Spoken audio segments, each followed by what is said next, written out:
Chocolate খেতে খেয়ে না ভালোবাসে?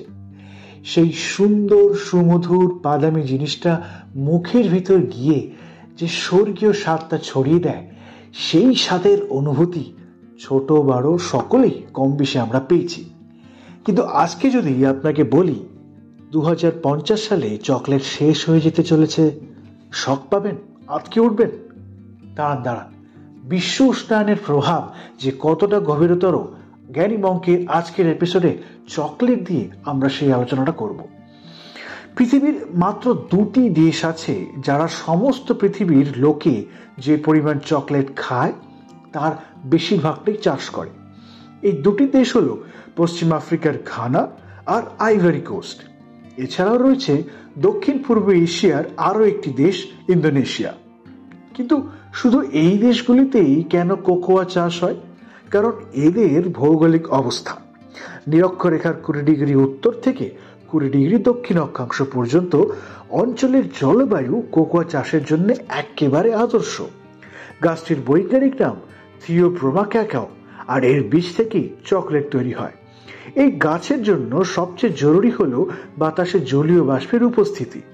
একমাত্র ট্রপিক্যাল রেইন ফরেস্ট বা ক্রান্তীয় চিরহরিৎ বনভূমি তাই চকলেট চাষের জন্য আদর্শ।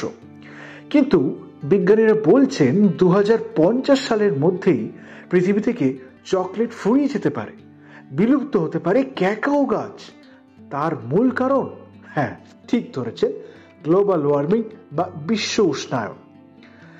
ইন্টারগভর্নমেন্টাল প্যানেল অন ক্লাইমেট চেঞ্জে প্রকাশিত একটি রিপোর্ট অনুযায়ী 2050 সালের মধ্যে পৃথিবীর গড় তাপমাত্রা 2.1 ডিগ্রি সেন্টিগ্রেড বেড়ে যাবে।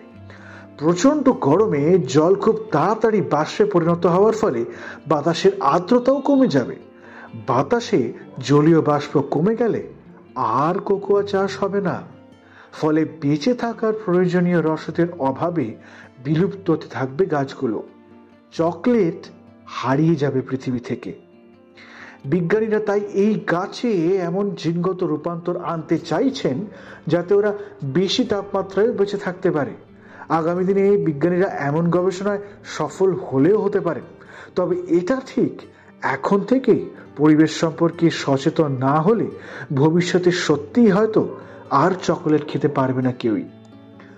2050 সালের মধ্যে চকলেট যদিও বা বিলুপ্ত না হয়, অদূর ভবিষ্যতে সেটা হবে না তা কেই বা বলতে পারে। তাই আসুন সকলে আমরা শপথ করি, বিশ্ব উষ্ণায়নের বিরুদ্ধে যেভাবে সম্ভব, যতটুকু সম্ভব রুখে দাঁড়াই। আর কিছু বাঁচাতে না পারি, আমাদের ভবিষ্যৎ প্রজন্মের মুখে চকলেট তুলে দেওয়ার মতন ছোট্ট জিনিসটুকু না হয় বাঁচিয়ে রাখলাম। সকলে ভালো থাকবেন। নমস্কার।